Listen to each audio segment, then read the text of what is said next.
Morning, guys. It is Happy Monday. It is Rachel Bogan from Renegade Digital Post here on Level Grinding the Daily Hustle. I'm from Denver, Colorado. I know. Yeah, intros.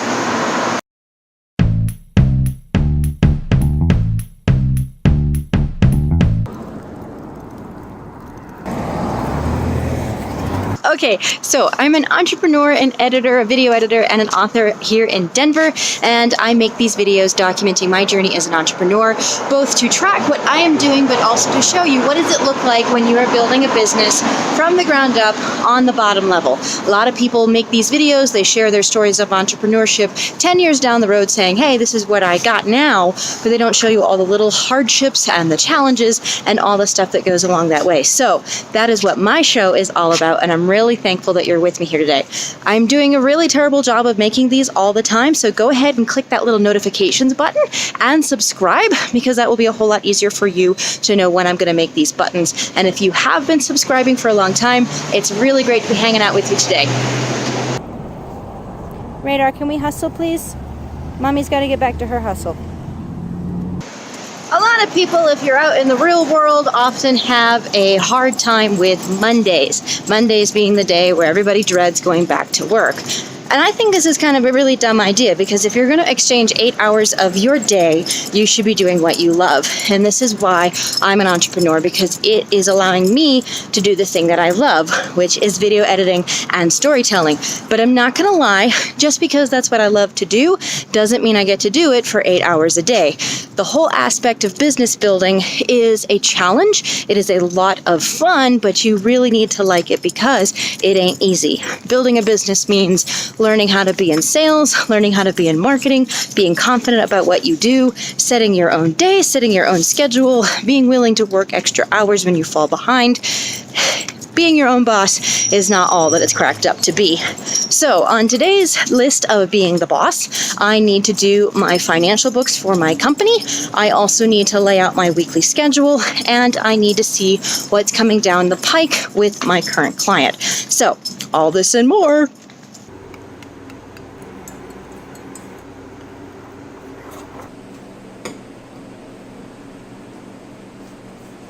I wasn't able to actually finish shooting this video on Monday like I was supposed to, and that's just because Robo was home. He wasn't feeling well. He slept like all morning, and so I did not want to be talking to the camera and waking him up. But what did I end up doing yesterday? Well, I ended up updating my 12-week year, and I also spent some considerable time updating my business books. And this came out of a conversation that I had with my mentor week before. It was right before 4th of July when Robo and I went away for our trip to South Dakota, which I'll show you a little bit in a second. But anyway, we were having this conversation at my mentor meeting, and basically Jeff was asking me, what are the key things that need to happen for you to both work on your business and work in your business to move things forward? Like, what are the critical things that have to happen on a regular basis to move stuff forward? And then how are you going to schedule time to actually make those things happen? And so as a result of being away on vacation, looking at my schedule, looking at my business task, what are the things that have been delayed? What are the things that are habits that I need to have? I identified 3 key things. One was regularly updating my financial statements and just updating my bank account. The other one is updating all of my marketing. And that includes updating my website as I need to, creating content for Facebook and Twitter, being active on those networks on a regular basis. And then for working in my business, it is actually doing better reporting on who's been working, what's been working, not just like doing the project tracking that I do, but then going back after a project and doing a postmortem and saying, okay, what about this worked? What didn't work? What is the thing that I can do better? What is the thing that worked fantastic? Asking all of these questions about the data that I accumulate. It goes hand in hand with why I do the 12-week year, because it gives me information that then I can extrapolate a new idea out of, a new thought, a new course of action.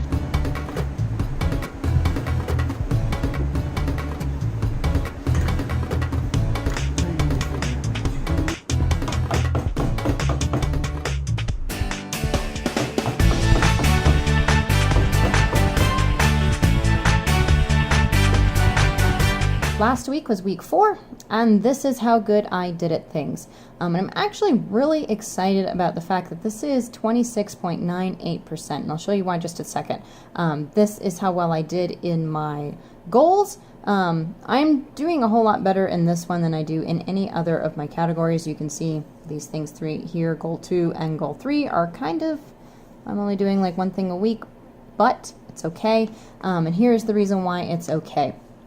The point of the 12-week year is, remember, it's not a way to beat yourself up about what you're doing or not doing. It is a way of tracking your effectiveness. So what this is telling me is that I am getting more effective in this area, and these are goals that I need to become more effective in. If I'm happy at not doing any of these things and not reaching these goals, well then fine, like, don't do it. But the point is, these are things that I want, and the 12-week year is telling me just how effective am I being at going after the things that I say that I want to do. So this is telling me these are areas that I need to work on. But here's the cool thing. And I have the last 4 of the past 4 weeks here all up for you to see. So I've been having a really hard time trying to get back into my 12-week year. I think I have rebooted year 7. I think this is the 3rd time now, and I have managed to make it to 4 weeks. Hooray! This is now week 5 that I'm going into as of today, so that's fantastic. So in week 1, I had a completion rate of 26.19%. On week 4, I have 26.98, so I'm up by, what is that, 80%, 0.8%. I know, not a whole lot, but the thing is, when you look at scores, my score in week 1 for my first goal was only 50%. I have a 2% lead on that now. In addition, I had some other things. I had better progress, like in goal 3, but I had nothing in goal 2. Not a big deal. In week 2, my score went way down to 17.99%. My Be Healthy goal was fantastic at 53.96, but nothing else happened anywhere else. And then in week 3, I have 21.96%. And look at this. Goal 1, 36.50% of a completion rate. And at least consistency here, like one thing a week for each of those in goal 2 and goal 3. But this is the reason why I like this, okay? You can look at all of these goals. Let me pull this up here a little bit. So anyway, with this, I can see a clear progression of my efforts in how well I'm doing just at my own desire to accomplish my goals. So, week 1 is going to be pretty high just because I'm going in with gusto. I'm going to do this. I'm going to succeed. That means I'm going to put out a lot more effort than, just in the regular day-to-day. And so I'm not surprised that that's sitting at 26.19%. That's a great start. But you can see that over the subsequent 3 weeks, less, a little bit more, a little bit more. And here's the cool thing about any of this in the 12-week year. Everything is about incremental betterness, like incremental progress. Betterness is not a word, is it? Anyway, we're going to make it a word, betterness. Incremental progress, meaning, okay, so you don't see an 86% completion rate like you would want to have in order to meet your goal in 12 weeks. The point is that if you can see progress that's ratcheting higher and higher, both not only overall but also in each individual goal, then you can see the fact that you are growing. You can take encouragement in the fact that you are making a difference and that you are working towards your goal. Like, you have clear evidence of that. And so for me, going through and making it all the way to week 4, now starting week 5, I can see, like, I have progress. And the beauty of sticking it out for this long, like, basically this represents about a month. They say that it takes 40 days to make a habit. If I have made it all the way through basically 30 of them, I am much more on my way to rebooting and getting back into my regular routine of having a 12-week year. Now, the other day, Seraphic Life Channel asked a question on my very first video where I was documenting like my day and what it looks like when I'm rebooting my 12-week year for a new year. Happy New Year. The link is here and it's in my description box below. So if you haven't seen it yet, you can click on it and check out what she was referring to. But the thing that she wanted to know was, how do I schedule in all the things that I want to do into my daily routine? One of the things that the 12-week year talks about is putting in the chunks of time that you need into your day, into your week on your calendar to say, this is what I need to get this done. This is what I need to get this done. This is what I need to get this done. And the reality is that I do not plan my week that way. I do not put things into specific time blocks. And it's because for me, I have found that I underestimate a lot of the time what it's actually going to take me to do a thing. Sometimes that might be like, for example, if I'm editing a project, somebody comes back to me with a set of edits that they want me to make, or I have a computer crash, or I have a hard drive that decides to go AWOL. And so that process of having to do the IT work, of having to do the problem solving, delays my completion of that. I also have things that come up during the week.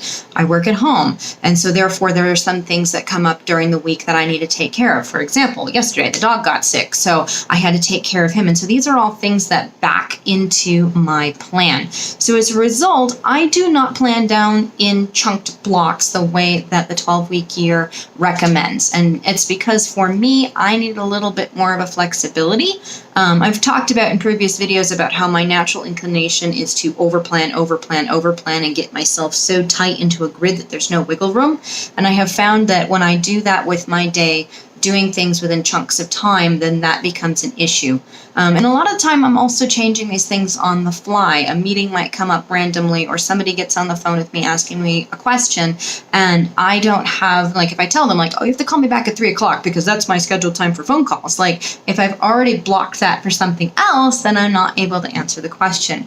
So instead, my process is to do something a little bit different. I've showed people this before. Let me see if I can find it. Oh, it's right here.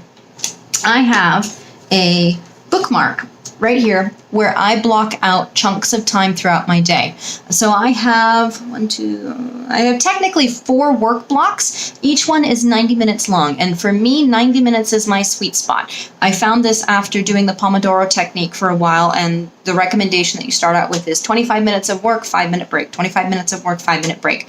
And I found that for me, 25 minutes is just barely enough time for me to remember where I was at, get back into the swing of things, and then I have to take a break. For me, that did not work. My sweet spot is working in 90-minute chunks. But after working 90 minutes, and often in that time I have gotten a big task done, I'm ready to move on to the next thing. And in my work, I do a lot of things where I'm like backtracking like multiple clients all at once. And so I need to be able to switch gears, switch my heads, to be able to say, okay, I'm moving from video editing, now I'm going into design, or now I'm going from design and I'm going into copywriting. These use different parts of my brain, and so I like to have a half-hour break in between my work blocks to get my brain reset. I can go for a walk, I can do laundry around the house, I can do something to help my brain unpack and put away the one task that I was doing in the previous block before starting in the next block. And so for me, I use this structure to do all the tasks that I say, this is what I want to do this week, and this is when I'm going to get them done in. So basically what I end up doing is stacking stuff into my work blocks and just working until they're done. And I took this out of a post from Morgan Crozier. I'm going to include the link for that in the bottom of my description box as well for you to see. Morgan Crozier has a very similar system where he lists out all of his tasks for a week, and then he just puts them into the day and just chunks through whatever he can. And then he makes notes throughout those tasks, like what's getting completed, what's not, what's the most important task, what do I need to move to next week, what do I need to pull over from last week to get done. Like, it's a little bit more of a flexible system. And I find for me, this hybrid approach to the 12-week year and to Morgan Crozier's idea of like getting stuff done, like just get it done. For him, his work blocks look a little bit different, but this is how I do mine. And I have found that this system generally works when I'm able to stay on top of it. This goes in the category of things that I have not been able to accomplish, very much like that whole thing with my financial books and things like that. When I'm working on this schedule, this works really well because it allows me to just pummel away at things. I have 90 minutes. Let's get everything done that I can in 90 minutes. I have a break. okay, let's take a break, let's breathe, okay, another 90 minutes. And it's like sprinting throughout my day, getting a lot of stuff done, feeling that pressure of the clock. I tend to work better when there's a deadline, and so these 90-minute work blocks give me my deadline. And basically, I just approach my week through, these are the things that I need to do, when do they need to happen on that particular day, or when do I need to get them done by, and they just go into that day. So like, for example, right now, my current work week looks a little bit like this.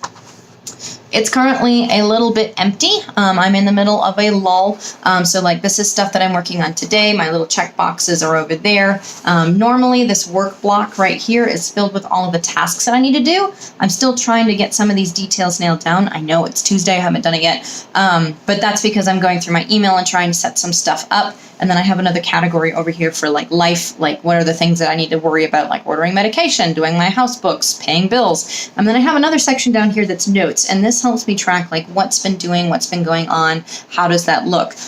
So what does this look like when it's actually like a busy week? The book is up here. Let me show you what this looks like in my previous book. So like, for example, this was one of my last weeks in June. So for here, I had all of these tasks in the work tasks that I needed to get done. There's a couple of other things underneath here. And so what I would do is that I would just put them in chunked order and get them done. And if you see a box that's been struck through like this one, it's something I didn't get to, which means it got moved to this next day. Again, I had another thing that got struck through, got moved to this day. So anything that then gets struck out over here, like for example, these are things that just did not happen. They get moved to the following week.